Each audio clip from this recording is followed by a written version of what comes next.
Merci d'avoir choisi Où est les télévisions pour vous informer, mesdames et messieurs.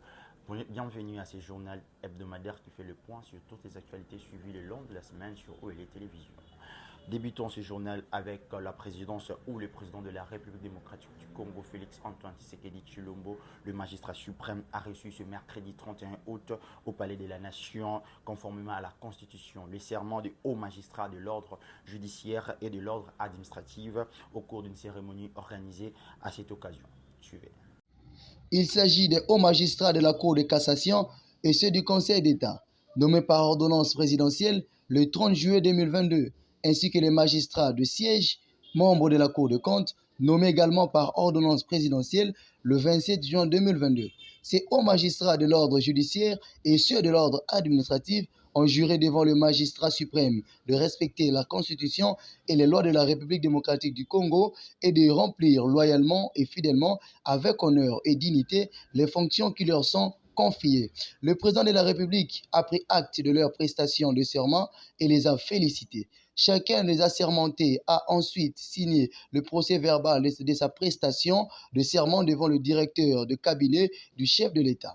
Parmi les chefs de corps qui ont prêté serment figurent Vondemambo Firmin, nommé procureur général près la Cour de cassation, Madame Odio Nombe Marthe, premier président du Conseil d'État, et Iluta Ikombe Yamama, procureur général près le Conseil d'État.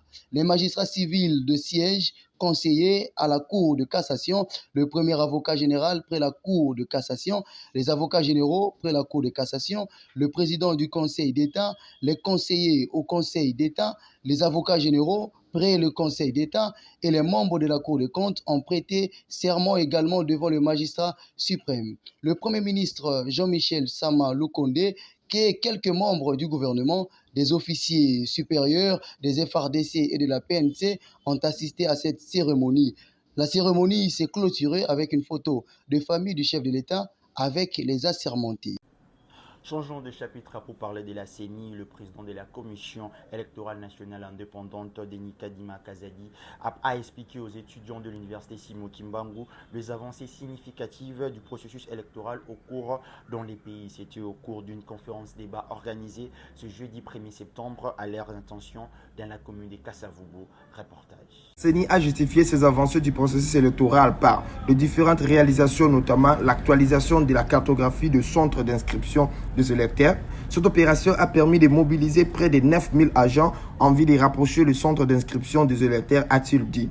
En outre, il a évoqué la mutualisation des efforts entre son institution et l'Office national d'identification et d'enrôlement des Congolais ONIP, ainsi que la publication des feuilles de route en février dernier qui a révélé certaines contraintes liées au processus électoral. Denis Kadima a dit impliquer toutes les couches de Congolais en âge de vote dans le processus électoral en cours et affirme que l'équipe actuelle s'avertit de tout faire pour remplir la mission lui est assignée, afin de consolider la démocratie en RDC.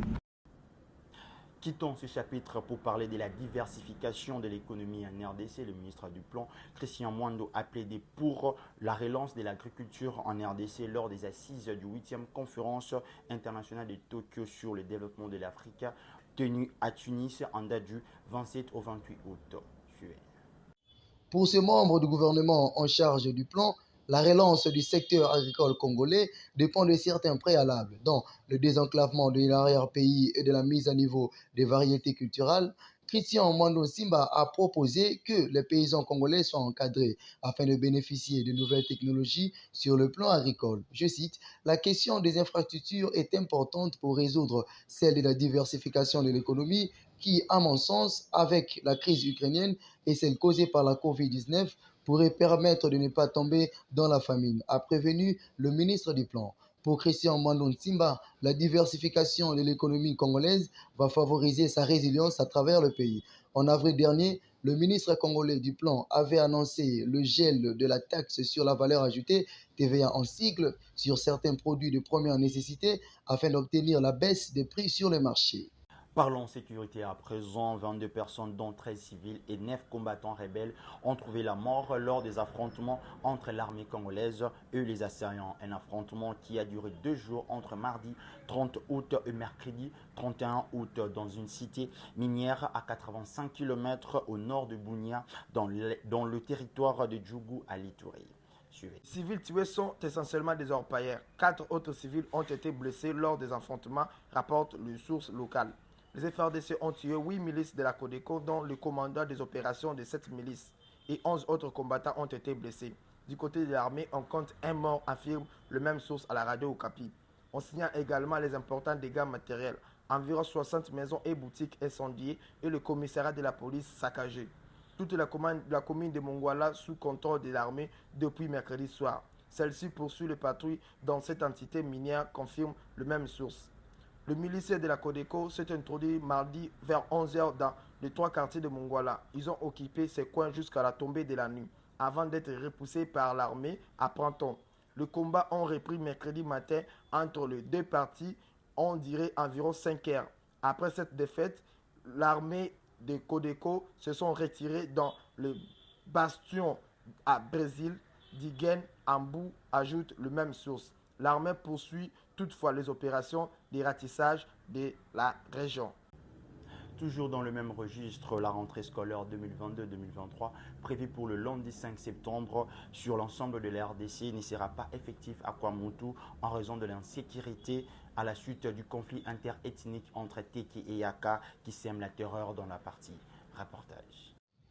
Plusieurs écoles de Kwamout sont incendiées et les populations sont en déplacement à la suite des violences intercommunautaires faisant plusieurs morts et des déplacés. Le gouvernement provincial de Maïndombe n'a pas encore prévu une date pour la rentrée des classes à Kwamout. Je cite, « La situation de Kwamout est préoccupante, la population est en exil, il y a un groupe qui est allé vers le territoire de Yumbi, territoire de Bolobo. L'autre a traversé vers le Congo-Brazza. Du fait que la rentrée est prévue en date du 5 septembre, c'est tout un problème pour que la population regagne facilement leur village afin que les enfants puissent y regagner l'école. Je pense que du fait que tout le monde connaît la situation de Kwamout, la rentrée sera un peu tardive. C'est ça le problème qui préoccupe ce territoire de Kwamout, a déclaré le ministre provincial de l'Éducation. Il plaide par ailleurs au gouvernement central d'imposer la paix dans cette partie du pays et reconstruire les écoles incendiées. Notons que depuis le déploiement des militaires dans tous les coins de Kwamout et la suspense de l'administrateur de ce territoire, la paix se restaure, dit certains.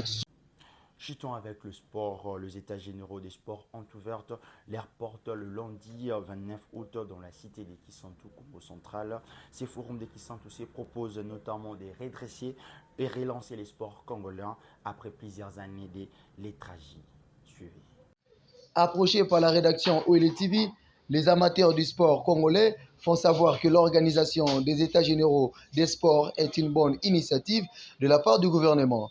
Mais ils sont en attente des solutions efficaces, notamment assurer l'indépendance de chaque fédération et mettre à la tête de chaque fédération des spécialistes ainsi d'assurer l'uniformité du financement de toutes les disciplines sportives. Certains supposent que c'est tout simplement une question d'hommes. On peut tout organiser, mais si la mentalité des hommes n'est toujours pas rassurante, ça ne servira à rien. Il faut rappeler que les états généraux des sports se sont tenus depuis le lundi 29 août 2022 à Kisantu, dans la province du Congo central, et cela a pris fin le samedi 3 septembre. Ces assises permettront aux experts en matière de sport de trouver efficacement des solutions qui développeront ce secteur. C'est par ici que nous mettons un terme à ce journal, mesdames et messieurs. Continuez de suivre les actualités sur oelenews.net ainsi que OLE Télévision et abonnez-vous sur nos plateformes pour ne rien rater de l'information, Twitter, Facebook, Instagram. Et quant à moi, je vous dis au revoir.